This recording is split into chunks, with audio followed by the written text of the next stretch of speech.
Қазақтың ырымдары. Ей, спұрыстың басын жоғары көтерге болмайды. Неге? Жаман болады.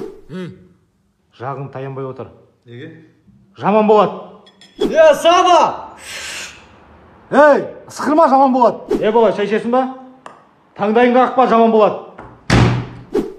Қасқыр ау дейді. Ұлыма, ей! Есікті керме.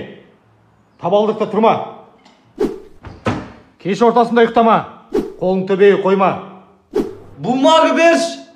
Ей, туалетте сөйлеуге болмай. Не істемеді? Ей, зеңді құшақтама. Ей, ішпе суды. Неге?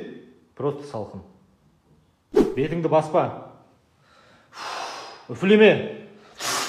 Үфлеме. Алатау,